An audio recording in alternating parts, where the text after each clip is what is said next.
여러분 안녕하세요. 오늘은 69페이지 선종과 풍수지리 사상의 유행부터 뒷부분의 신라 발해 문화까지 싹 다 배울 건데요. 69페이지의 후삼국의 성립 부분, 견훤이랑 궁에 나오는 부분은 좀 내용이 너무 많아질 것 같아가지고 아예 다음 시간에 고려 성립 배울 때 같이 붙여가지고 하려고요. 어차피 이게 이어지는 내용이어가지고 같이 배워도 될 것 같거든요. 그래서 후삼국의 성립은 오늘 나가지 않고 선종과 풍수지리 사상 유행 이거 배우고 그 다음 신라랑 발해 문화 배우도록 할게요. 이 부분 자체가 흐름이 있는 게 아니라 그냥 다 개념이어가지고 그냥 다 암기라고 생각하면 됩니다. 그래도 또 배우다 보면 그렇게 어렵다는 생각은 안 들 수도 있을 것 같기도.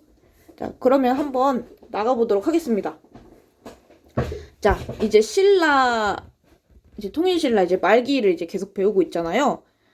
이쯤 되면 우리 저번 시간에도 배웠듯이 막 호족들 막 등장하고 육두품들도 원래는 이제 중앙의 이런 관리로서 열심히 일을 하다가 이제 이런 한계, 이런 골품제의 한계를 느끼고 이 지방 호족과 이제 결합을 해가지고 신라의 반기를 드는 세력으로 이제 이제 변화하게 되고 막 그러잖아요. 어쨌든 이 통일신라가 이제 멸망하게 되는 과정을 이제 배우게 됐었는데, 이 선종과 풍수지리 사상도 이것과 좀 관련돼 있다라고 생각하면 됩니다.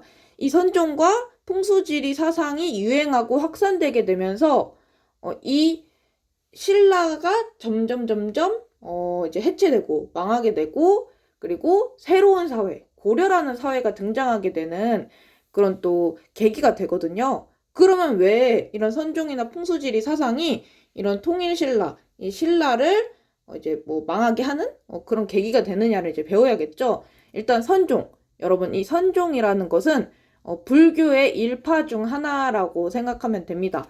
그러니까 불교에는요, 여러분, 크게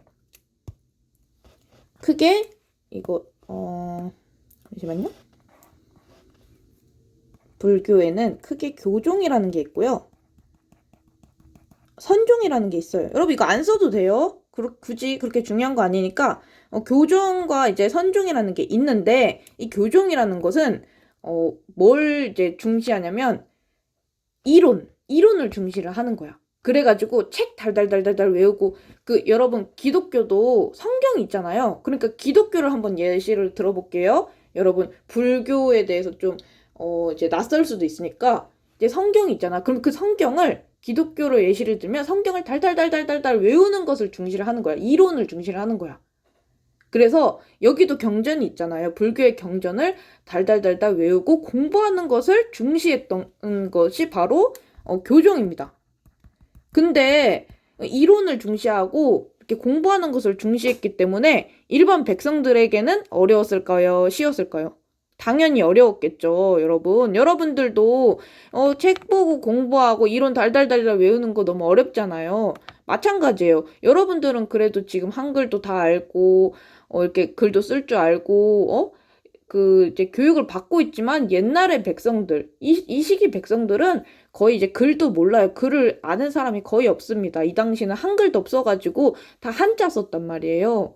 그러다 보니까 다 까막눈인데 이 경전을 읽으래. 경전을 공부를 하래. 어떻게 공부하겠어요? 못해요. 그러니까 이제 일반 백성과는 이제 멀어지고 그냥 귀족이나 이런 이제 언어를 아는 그런 좀 엘리트 집단들만 이렇게 믿는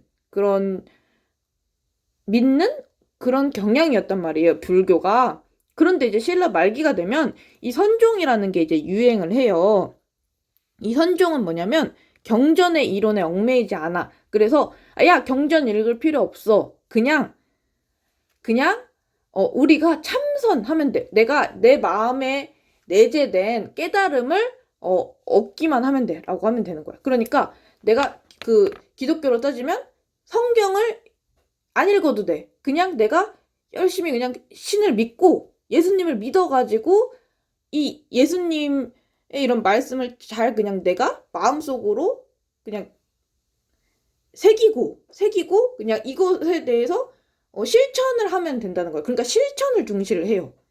그러니까 이 선종이라는 것은 실천적 경향이 강하고, 경전 이런 거는 이론 이런 거는 중요하지 않아. 그냥 내 마음이 중요한 거야. 라고 강조하는 그런 사상이었습니다. 그렇기 때문에 이게 일반 백성에게도 좀 더 가깝겠죠. 이제 불교가 원래는 일반 백성에게 어려운 거였어. 막 이론을 막 공부를 해야 되고 이러는 거니까 어렵고 좀 먼 대상이었다면 이제는 좀 더 가깝게 다가오게 되는 거예요. 왜? 나도 깨달음만 얻으면 된다며. 나도 이제 마음속에서 깨닫기만 하면 나도 이제 부처가 될 수 있고, 나도 이제 참선할 수 있고 그런 거니까 이게 이제 가까워지는 거죠. 그래서 이러한 선종은요, 지방의 호족들한테 엄청난 큰 호응을 받았어요. 왜냐면 이 지방의 호족들도요, 그렇게 막 똑똑한 사람도 있긴 있었지만 그냥 지방에서 이제 힘센 이런 장군들도 호족이 많았거든요. 그래서 이 경전의 이론에 관심이 없어요. 막 그렇게 막 공부에 관심 없는 사람들이 굉장히 많았어요. 그러니까 이거 나 교종은 싫어 이렇게 했었다가 선종은 이제 깨닫기만 하면 된대. 내가 실천만 하면 된대. 그러니까 이제 이 호족들이 굉장히 좋아했죠. 그래서 이제 호족이 이 선종을 엄청 후원을 해줘가지고요. 이 지방의 선종 사찰이 엄청 많이 생깁니다. 그리고 풍수지리 사상. 이 풍수지리 사상이라는 것도 이제 유행을 하게 되는데요. 이 풍수지리 사상은 선종의 그 승려였던 도선이라는 사람이 이제 보급을 한 사상인데요.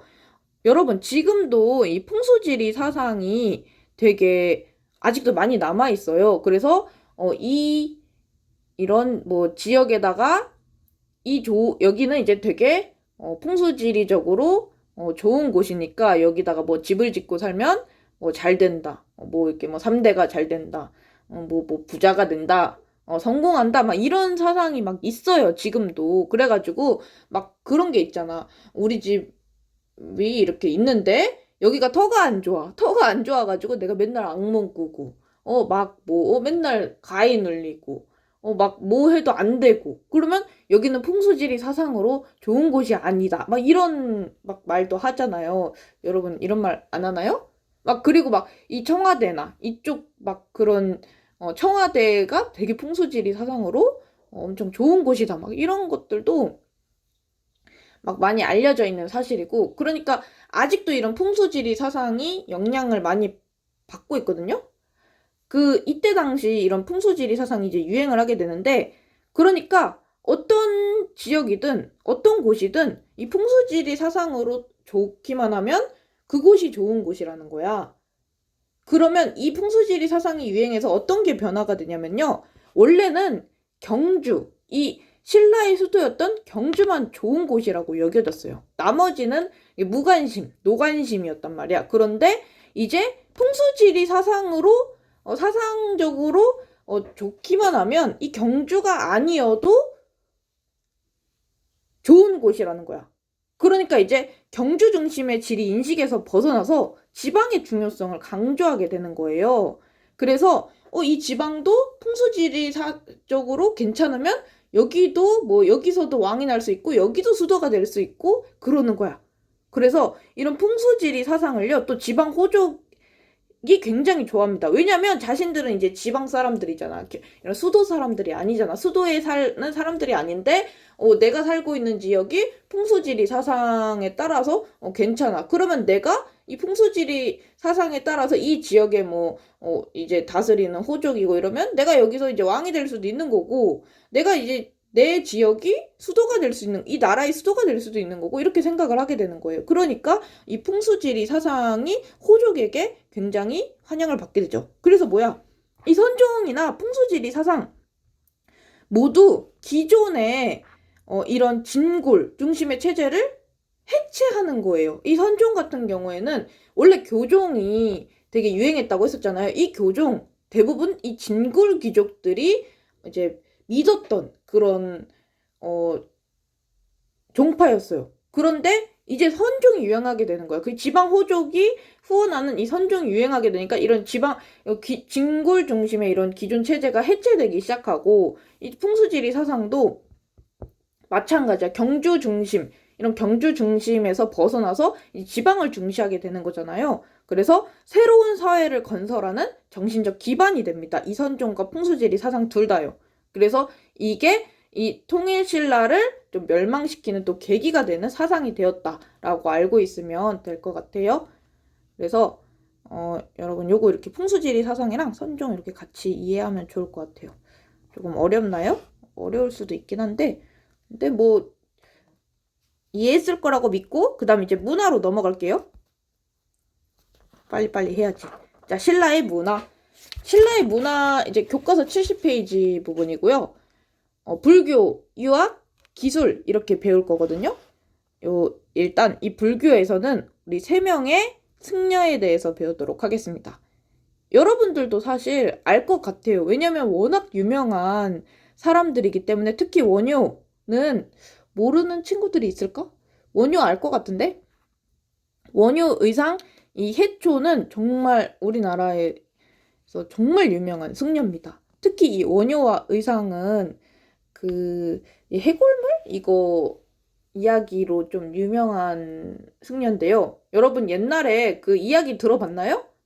그러니까 이 원효랑 의상이라는 이제 승려가 이 스님이죠, 스님. 승려는 스님이에요. 이제 당나라로 이제 같이 유학을 이제 떠나려고 가요. 그러다가 이제 그때 당시는 이렇게 막 걸어갔겠죠? 이제 당나라로 이제 막 가려고 이제 가는데 이제 밤이 되면 이제 자야 되잖아. 그래서 이제 동굴을 발견을 하고 이 동굴에서 이제 둘이 자요. 이렇게 이제 자는데 이제 원효가 이제 자다가 너무 목이 마른 거야. 너무 목이 마른데 이제 깜깜하잖아요. 그래서 잘 보이진 않는데 이제 그래서 막 이렇게 더듬어 보니까 바가지가 있는 거예요. 바가지에 물이 담겨져 있어가지고 그걸 이제 먹었어요. 그래서 이렇게 꿀꺽꿀꺽 물을 먹었는데 너무 이제 달고 물이 맛있었던 거예요. 그래서 아 맛있다 하고 이렇게 목마른 것을 축이고 다시 잤죠. 그리고 이제 다시 일어났어. 그래서 이제 아침이 됐어. 일어났는데 그 먹었던 그 바가지 있죠. 그 물 담겨있던 그 바가지가 사실 해골이었던 거야. 그 머리 있죠. 머리. 해골이었던 거야. 그래서 해골에 담겨 있었던 해골물이었던 거지. 그래서 원효가 원래 그 밤에 먹었던 그 물은 정말 달고 시원하고 그랬었어. 근데 아침에 일어나서 이게 해골물이라는 것을 알게 되니까 막 토가 나오는 거지. 여러분 그러지 않겠어요? 토 나올 거 아니야. 우악 하면서 이렇게 토가 나오는 거야. 그래서 원효가 이때 깨달은 거야. 아, 모든 것은 마음 먹기에 달렸구나.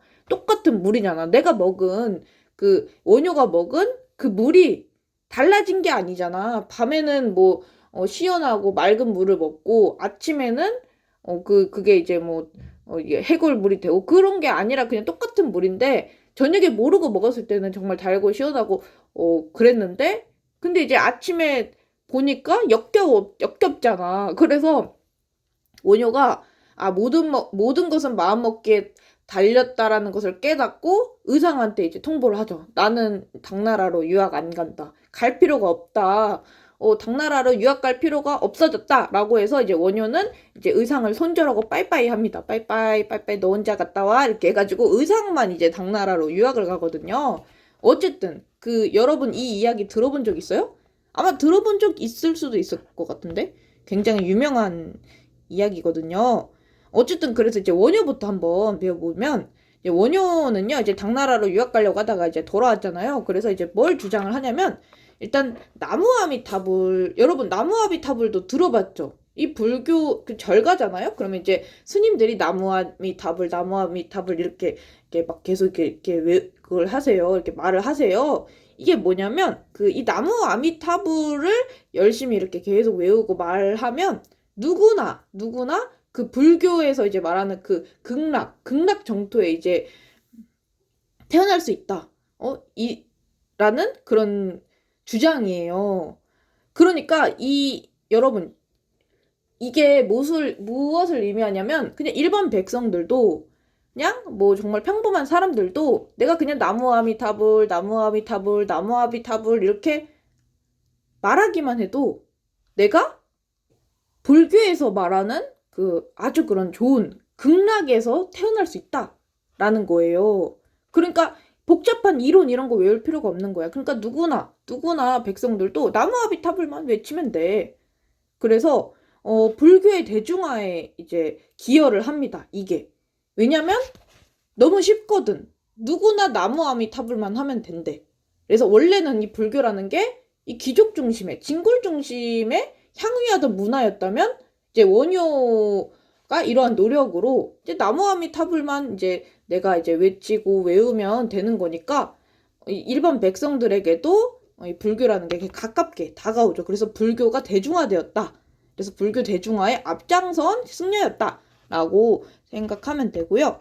그리고 이 원효는요, 사상적 대립을 좋아하려고 노력했던 사람인데요. 이 말이 어렵잖아요. 이게 뭐냐면, 이때 당시 불교가 이것저것 이 교리적으로 막 되게 논쟁이 있었어요. 뭐 어떤 파 이렇게 해가지고. 그러니까 우리도 늘 살다 보면 뭐가 이제 대립을 하잖아요. 뭐 이론적으로 대립을 하고, 뭐 예를 들면 뭐가 있을까?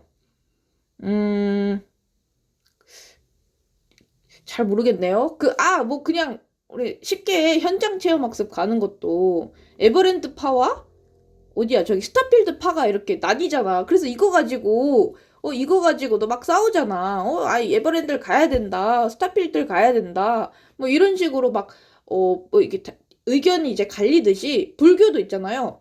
뭐 이런 어떤 이론을 주장하는 사람도 있고 또 다른 이론을 주장하는 사람도 있어요. 그래가지고 이게 싸우는 거야. 맨날 싸워. 그래서 이때 당시 불교 내에서도 엄청 많이 싸웠거든요. 또 생각을 해보면 그 서양사 있잖아요. 우리 기독교 분열 이것도 배웠잖아. 크리스트교 분열 배웠었는데 막 여러분 그 기억 안 나요?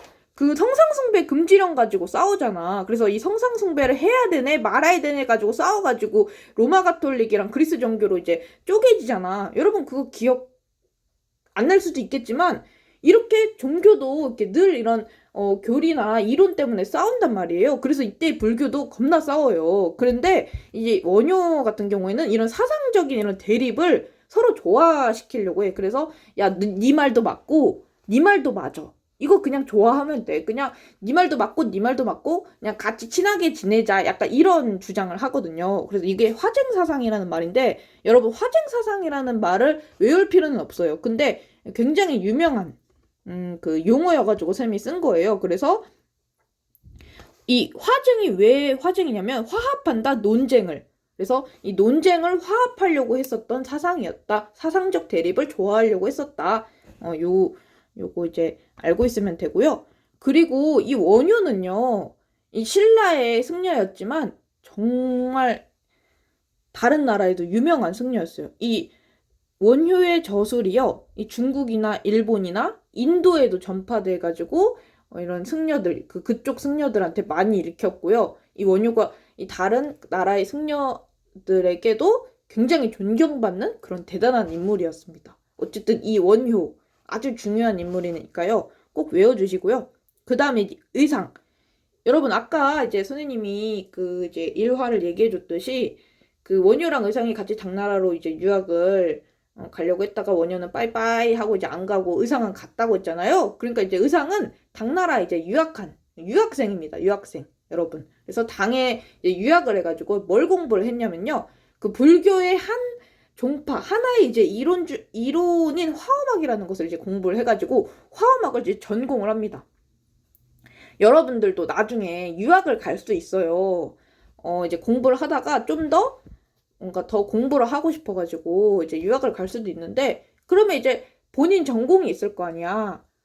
그 선생님도 대학교 때, 대학생 때 되게 유학 간 이제 동기나 선배들이 많아요. 그래서 어떤 친구는 이제 독일로 이제 유학을 가가지고 독일로 유학을 가서 거기서 이제 지내다가 지금은 미국에 있어요. 미국으로 유학을 가서 아직도 미국에서 공부 중이고요. 어떤 선배는 그 하와이 스님이 사학과 나왔잖아요. 그 하와이에 그 사학과가 굉장히 유명해요. 그래서 그 하와이로 유학을 가더라고요. 그래서 하와이로 유학을 가서 거기 남자랑 결혼을 해가지고 거기서 이제 사시더라고요. 어쨌든 이렇게 되게 유학을 많이 가요. 어떤 친구는 베트남으로도 유학을 가고 어쨌든 이게 중요한 게 아니라 어쨌든 얘는 이제 당나라에 유학한 사람이고 화엄학이라는 것을 공부를 했다. 근데 이제 의상이 이제 돌아와가지고 이제 신라의 이제 불교 발전에 되게 기여를 하는데요. 근데 얘가 했던 말이 있어요. 얘가 했던 유행어가 있는데 이거 이제 그 원효는 나무 아미타불이라면 의상은 하나가 전체요, 전체가 하나다라는 것을 이제 주장을 하거든요. 그러니까 쉽게 이제 말을 하면, 그러니까 선생님이 이제 2학년 8반 담임이잖아요. 그런데 이 2학년 8반에 총 30 이제 이게 몇 명이더라? 33명이 있어요. 33명이 있는데 이 33명 중에 한 명도 빠지면 안 된다는 거야. 그러니까 이 하나가 이 33명 중에 한 명, 뭐 예를 들어 뭐 5번 친구가 우리 2학년 8반의 전체가 되기도 하고 2학년 8반 전체는 또 하나이기도 하는 거야. 말이 좀 어렵네요. 그러니까 우리 이제 역사 보충반도 그래. 역사 보충반도 우리 이제 총 몇 명이죠? 이제 14명이었는데 한 명이 이제 빠졌어요. 한 명 탈퇴했어요. 내가 강제 탈퇴시킨 건 아니고요. 본인이 학원 때문에 탈퇴를 했는데 13명이란 말이에요.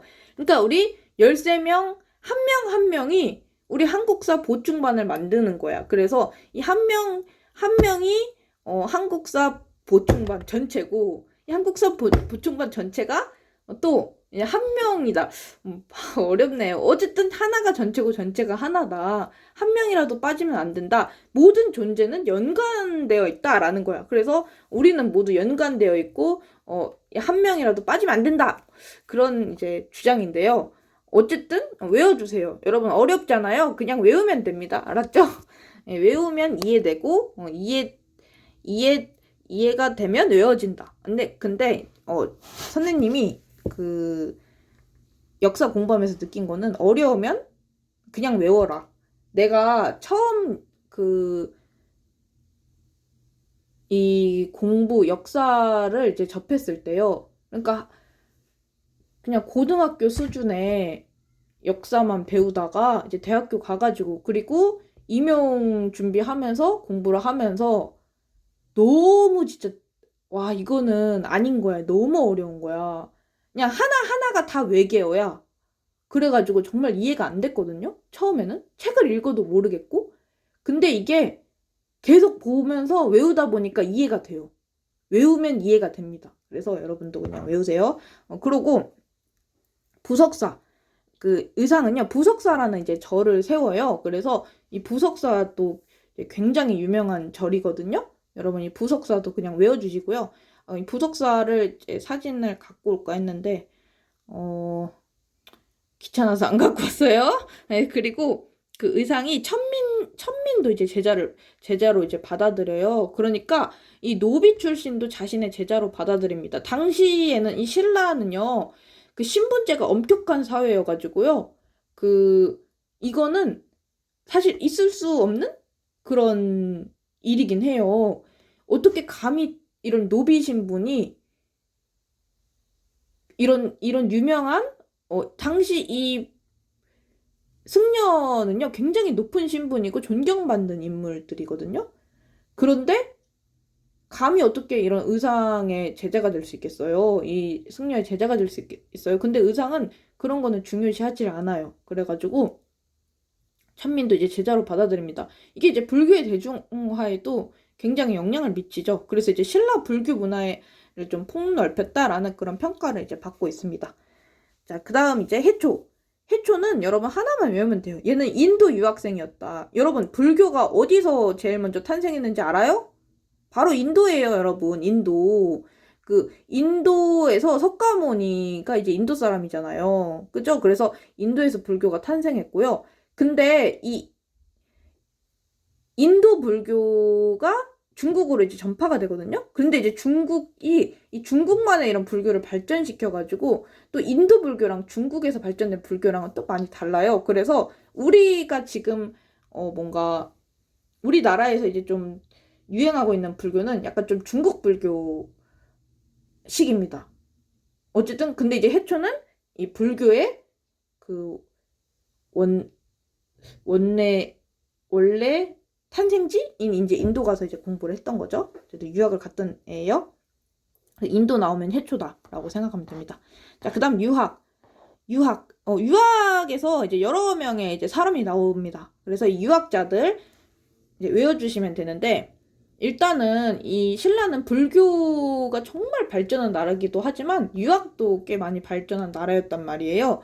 그래서 유학도 굉장히 중요한 그런 역할을 했었다. 신라에서. 일단 강수라는 사람이 있습니다. 이 강수는요, 굉장히 머리가 좋았다고 해요. 그래서 이 외교 문서를 잘 작성했다는 그런 능력이 있습니다. 특징이 있어요. 그래서 이 당나라의 이런 외교 문서를 잘 번역을 해가지고 작성을 했다. 뭐 외교 문서를 잘 작성했다 이 정도만 외워주면 되고요. 이 설총이라는 사람은 이 이두를 이용해서 유교 경전을 우리말로 이제 풀이했던 사람인데, 이 이두가 뭐냐면요, 그 한자를 우리말로 이제 적는 건데 좀 이해하기 쉽게, 한자를 이해하기 쉽게 좀 적는 방식이라고 할 수 있어요. 이때 당시는 한글이 없었던 때였어요. 우리는 지금 우리의 언어인 한글이 있지만 이 신라 때만 해도 고려 때만 해도 우리나라에 언어가 없었단 말이에요. 그러니까 중국의 한자를 빌려다가 이제 우리나라식으로 조금 이제 변형해가지고 이렇게 썼단 말이죠. 근데 이제 이런 이두를 이제 이용을 해가지고 이제 번역을 해가지고 썼던 애죠. 그래서 이두하면 설총이다. 그다음 김대문. 이 김대문은요, 화랑새기랑 고승전이라는 이제 책을 써요. 그래서 이거는 이제 신라의 되게 유명한 인물들의 전기거든요. 그래서 이 화랑새기 고승전이라는 책을 썼다. 그냥 이거 외우면 됩니다. 별거 없어요. 그리고 이거 왜 빨간색으로 안 칠했지? 여러분 잠시만요. 원성왕, 이거 중요합니다. 독서상품과라는 것을 실시를 해요. 이게 뭐냐면 이런 유학을 공부한 사람들을 선발하는, 공부를 한 사람들을 이제 선발하는, 이 유학을 뛰어난 공부를 많이 해서 뛰어난 사람들을 선발하는 그런 제도라고 할 수 있거든요. 그래서 이제 유교 경전에 대한 이해 능력 수준을 이제 평가해가지고 잘 본 사람들은 그 세 개의 품이 있어요. 삼품으로 나눠가지고 관리로 이제 등용을 하는 거예요. 그래서 유교를 가지고 관리를 등용을 하려고 했었구나. 이게 원성왕 때구나. 알고 있으면 됩니다. 독서 삼품과 중요하니까 꼭 외워주시고요. 그리고 우리나라에 유학을 공부한 많은 학자들이 당나라로 이제 유학을 갑니다. 근데 왜 당나라로 많이 유학을 가냐면요, 우리나라가 이 신라가 그 골품제가 있었잖아요. 근데 이게 너무 엄격하잖아. 그래서 육두품이나 그 밑에 그 밑에 신분들은 높은 관직에 오를 수가 없잖아요. 오르기가 어려운 것도 아니고 그냥 오를 수가 없어요. 그냥 한계가 있어. 어느 관직 이상으로는 못 올라가요. 이 골품제라는 것은. 그래서 이런 한계를 느끼고 이제 당나라로 가는 거예요. 그래서 당나라에서 과거를 봐가지고 당나라에서 이제 거기서 관료를 해요. 그래서 이제 빈곤과라는 게 있거든요. 이 빈곤과가 뭐냐면 그 당에서 그 외국 학생들을 대상으로 한 그런 과거 시험이에요. 그래서 이 빈곤과에 이제 도전을 하는 거지. 그러니까 우리나라로 따지면 우리나라에서 뭔가 의사가 되고 싶은데 우리나라의 의대에 가는 게 실패를 한 거야. 의대를 가려고 열심히 수능 공부를 했는데 실패했어. 그래서 외국으로 가는 거야. 외국 의대로 가는 거지. 그런 사람들도 있어요. 그래서 외국 의대로 가서 의사가 되는 사람들도 있거든. 그런 것처럼 신라에서도 신라에서 높은 관직을 얻기가 힘드니까 당나라로 가서 관직을 얻으려고 했었던 거죠. 그래서 이제 빈곤과를 이제 응시를 해가지고 또 이제 뛰어난 사람들이 많아요. 이 신라인들 중에. 그래서 빈곤과에서 급제를 한 거예요. 1등 한 거예요. 1등. 그래서 이런 신라인들이 이제 많이 늘어났다. 그래서 빈곤과도 외워주면 좋겠습니다. 자, 그럼 유학은 끝났고요. 그 다음 기술. 무구정광 대다라니경. 여러분 이거 알 거라고 생각을 합니다. 현존하는 세계에서 가장 오래된 목판 인쇄술인데요. 이거 어디서 나왔는지 알아요? 여러분? 이따가 배우는데 여러분 그 불국사 알죠? 불국사 모르는 사람은 한국인 아니다라고 생각하면 되고, 이 불국사에 불국사 3층 석탑이 있어요. 이 불국사 3층 석탑 안에서 발견된 겁니다. 안에서 발견된 종인데, 이거 무구정광 대다라니경, 내가 이거 이미지 여기 있다 여러분, 여기 있네요. 요겁니다. 그래서 목판 인쇄. 여러분, 목판 인쇄가 뭐냐면 이 나무에 이렇게 글자를 새겨. 여러분, 요즘에 지우개에다가 그 새기잖아. 여러분, 지우개에다가 그거 이렇게 막 이름 새겨가지고 뭐 이렇게 뭐 정민주 이렇게 새겨가지고 그거 이제 잉크 해가지고 이렇게 찍잖아. 도장 만들잖아. 나무에다가 새기는 거예요. 나무에다 이렇게 막 이렇게 새겨가지고 여기다 이제 잉크 묻혀가지고 이렇게 찍는 거지. 이게 이제 목판 인쇄인데요. 지금 세계에서 현존하는 것 중에 제일 오래됐다고 해요. 이 무구정강 대다라니경이. 그래서 이거 무구정강 대다라니경 꼭 외워주고요. 그리고 신라의 그 종 중에 선덕대왕 신종, 에밀레 종이라고도 하는데 이 선덕대왕 신종도 굉장히 유명합니다. 이거 사진을 요겁니다. 여러분, 요건데요. 이게 치잖아요? 이게 치면 되게 맑고 뭐야, 왜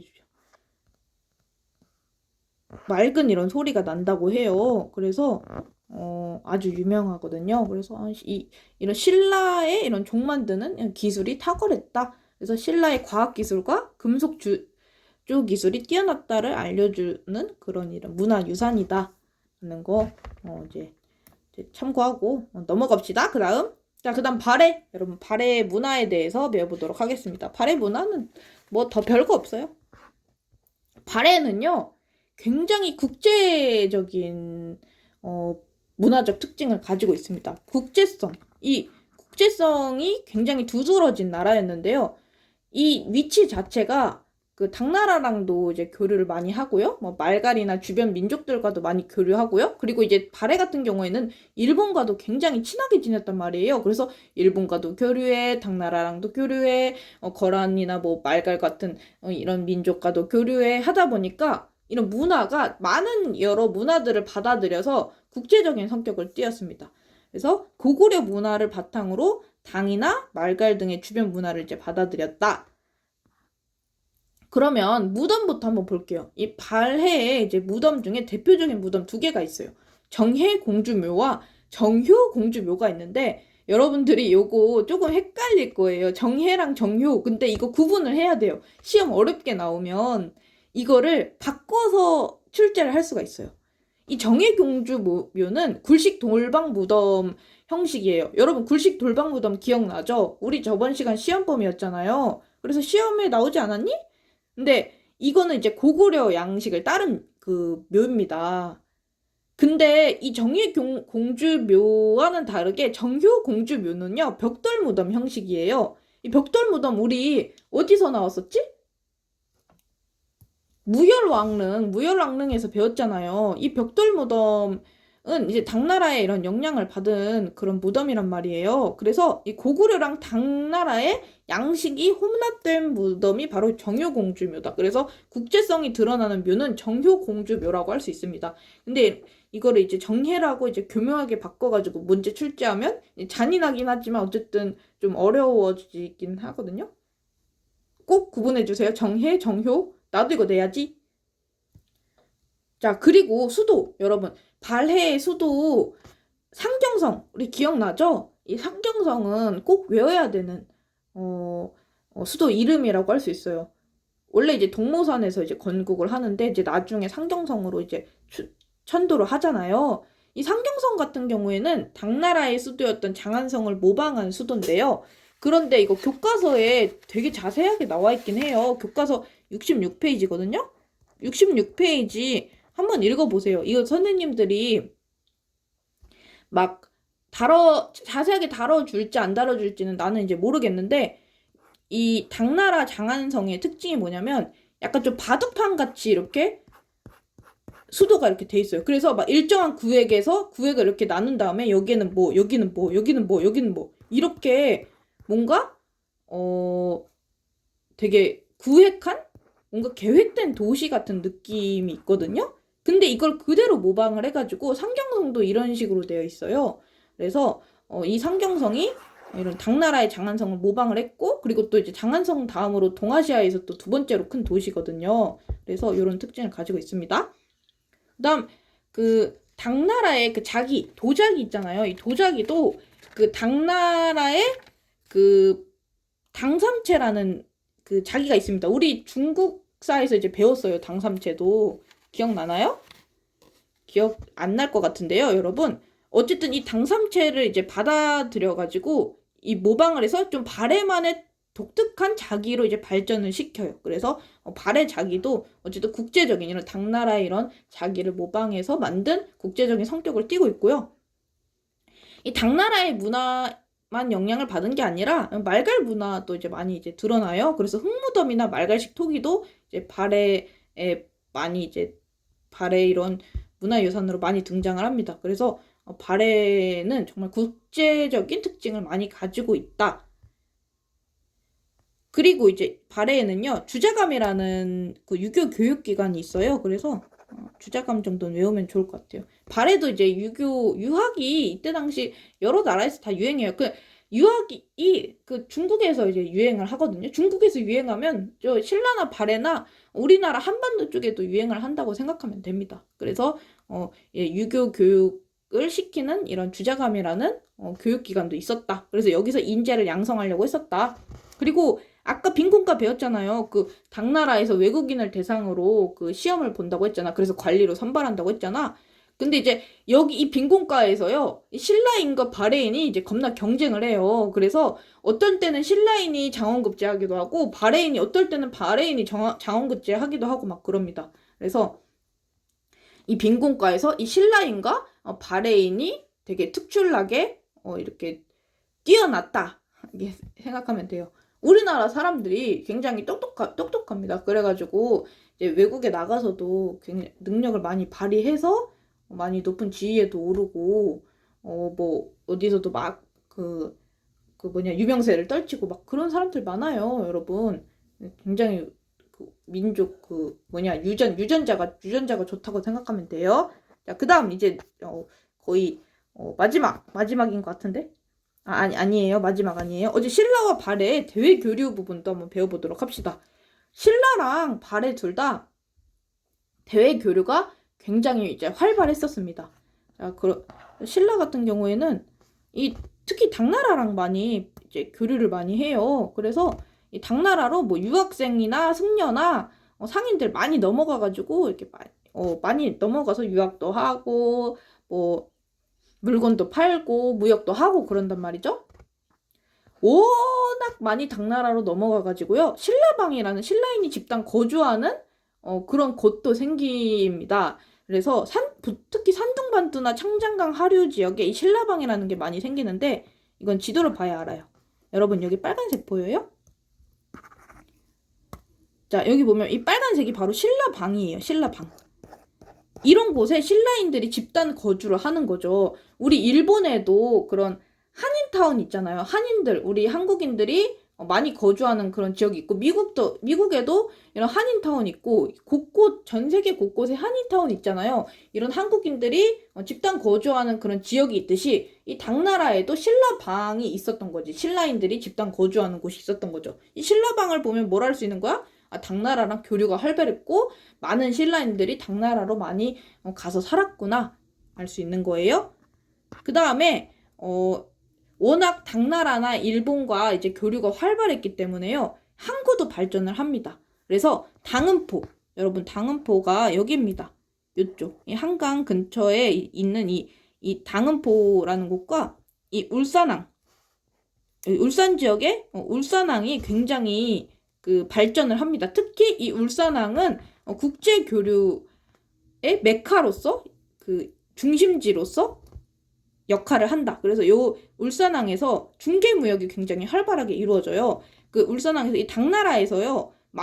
선진 문물 많은 물건을 사와요. 물건을 사와가지고 일본에 어떻게든 여기서 한 300원에 사와. 그럼 여기에 이제 돈 붙여서 1,000원에 파는 거지. 이게 중개무역이라고 했었죠. 여러분 이제 중개무역이 뭔지는 알잖아요. 떼와가지고 돈 더 비싸게 받고 파는 거. 올리브영이 약간 중개무역 하는 곳이라고 할 수 있어요. 그러니까 좀 싸게 사와가지고 소비자들한테 좀 더 돈 받고 비싸게 팔고. 그리고 올리브영과 같은 그런 행동을 했다고 생각하면 됩니다. 그래서 울산항 정도는 꼭 외워주길 바라고요.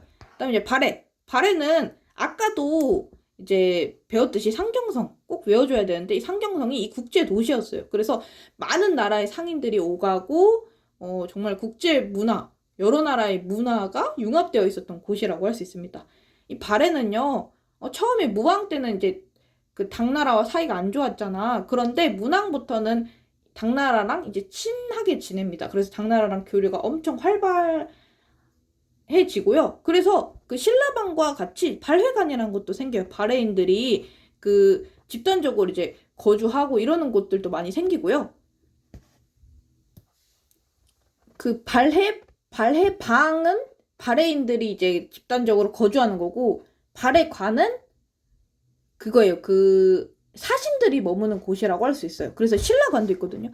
지도를 한번 볼게요. 여러분, 여기 보면 발해관, 신라관이라고 되어 있죠? 이 발해관, 신라관이 뭐냐면 그 발해 사신과 신라 사신이 머무는, 이 당나라에서 머무는 그런 곳이라고 생각하면 됩니다. 그래서 이런 것들도 많이 생깁니다. 왜? 당나라랑 교류가 활발해졌기 때문에. 그리고 그 발해는 일본과도 되게 친하게 지내요. 왜냐하면 신라랑 사이가 안 좋았거든. 그래서 신라를 견제하기 위해서 일본과는 이제 친하게 지냅니다. 우리 이것도 배웠었어요. 왜냐면 발해가 원래 당나라랑도 사이가 안 좋고 신라랑도 사이가 안 좋고 그냥 왕따였어. 왕따다 보니까 일본과 친하게 지냈다고 했었잖아요. 막 흑수말갈이랑도 사이가 안 좋고. 그래서 그래도 이제 신라랑도 이제 교류를 합니다. 신라랑도 교류를 하고 사신이 이제 서로 이제 왔다 갔다 왕래하기도 해요. 그 길이 이제 신라도라고 하거든요. 그래서 신라도 정도는 외워두면 좋을 것 같아요. 그리고 초원길, 여러분 초원길도 중국사 때 배웠었는데 초원길을 따라서 이런 그 유목민족과도 이제 많이 교역을 했어요. 보통 교역 물품이 뭐였냐면요, 모피예요, 모피. 그 동물의 가죽 있죠. 가죽이 모피들을 많이 교류했다고 합니다. 이것도 잠깐 지도를 보면 여러분 여기 5도가 있거든요. 5개의 길이 있어요. 그래서 이 길을 통해서 많이 교역을 했습니다. 거란도, 영주도, 조공도, 신라도, 일본도, 이 5개의 5도를 통해서 다른 나라와 활발하게 교류를 했다. 발해가. 그래서 요거 여러분 파란색 중심으로 외워주면 좋을 것 같아요. 신라방은 왜 안 칠했지? 자, 됐습니다. 넘어갈게요. 자, 이제 여러분 요거 이제 이것만 배우면 되는데요.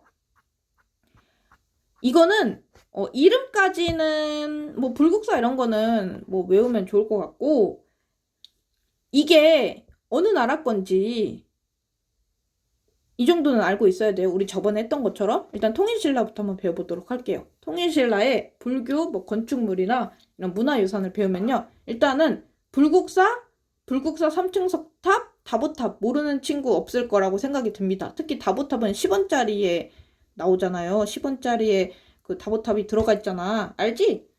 그래서 이제 불국사 안 가본 친구 없죠? 경주에 불국사는 선생님 진짜 많이 가봤거든요. 맨날 수학여행 가면 맨날 저 경주로 갔어요. 어쨌든 요 불국사입니다. 그 이제 신라가 얼마나 불교를 중시했고 불교 나라였는지 알 수 있는 그런 건축물이죠. 그리고 여기 보면 3층 석탑, 여기서 무구정강 대다란 예경 나왔다고 했었죠. 그리고 다보탑 이런 게 있습니다. 이 정도 요거는 어떻게, 이거 보고 불국사, 이거 보고 3층 석탑, 이거 보고 다보탑인 거는 알아두면 좋을 것 같아. 이거 요 3개는 알아야지 여러분. 한국인이라면 이 정도는 알아야 돼요. 그 다음에 이제 석굴암. 요것도 여러분 이 경주에 굉장히 유명한 이거 모르면 이거 간첩입니다. 간첩. 불상이잖아요. 근데 선생님은 이 석굴암을 볼 때마다 되게 웅장하고 되게 멋있다는 생각을 많이 해요. 볼 때마다 뭔가 감동을 받고 오거든요. 진짜 이게 아주 뛰어난 그런 건축 기술이라고 해야 될까요? 뭐 이 불상을 제조하는 기술을 이제 볼 수 있는 그런 문화유산입니다. 그리고 남산, 이 신라의 경주에 이제 남산이라는 곳이 있는데, 이 산 전체에 이제 뭐 사찰, 뭐 불상, 뭐 탑 이런 게 막 밀집이 돼 있어요. 그래서 이 남산 전체가 박물관이라고 할 정도로 굉장히 이런 신라의 불교 문화를 알 수 있는 곳입니다. 그래서 남산도 이제 기억을 해두면 좋을 것 같습니다. 그럼 이제 신라의 불교 문화 넘어가고요. 발해의 불교 문화. 여러분, 발해 이제 불교 문화에서 뭐 불상, 석등, 묘탑 이런 게 있는데요. 일단 불상 중에 이 이불병자상은 여러분 꼭 외워주세요. 이거 진짜 자주 나옵니다. 이거 수능에도 자주 나오고요. 이 이불 두 개의 불상이 나란히 앉아있다라고 해서 이불병자상이에요, 여러분. 두 개의 불상이 나란히 앉아있다. 그래서 여기 두 개의 불상이 나란히 앉아있는 거 보이죠? 요거 보면 바로 발해라는 거 알아야 돼요. 그래서 요거 사진 딱 보여주고 이거 어느 나라와 관련된 거냐? 이렇게 막 내는 문제 많습니다. 이불병자상은 외워주시고요. 요거는 모르겠네요. 그냥 이거 보고 이제 발해 정도다라고 알고 있으면 좋을 것 같습니다. 이런 석등도 이 발해의 이제 대표적인 건축물이죠. 이 발해 석등 이거 되게 커요. 실제로 보면 6m 정도라고 합니다. 그래서 이렇게 큰 석등을 짓는 게 이때 당시 이제 유행이었다고 합니다. 그래서 그렇구나. 묘탑은 뭐냐면 이 묘지 있죠. 묘지 위에다가 이제 탑을 짓는 거예요. 그래서 이제 이런 묘탑도 많이 발해에 짓는데 이게 왕족이나 귀족의 무덤 이제 위에다 이제 벽돌로 이렇게 탑을 이제 만드는데요. 요거 여러분 영광탑 이 유일하게 남아있는 그 발해 이제 묘탑입니다. 그래서 요런 거 보이면 발해의 건축물이구나 라는 거 알고 있으면 좋을 것 같아요. 그렇게 하면 이제 오늘 수업 내용은 끝난 것 같아요. 그냥 간단하게 한 것 같아요. 뭐 여기는 그냥 다 외우는 거여가지고 여러분들 좀 고생하겠지만 화이팅하고 내일 보도록 합시다. 그러면 안녕.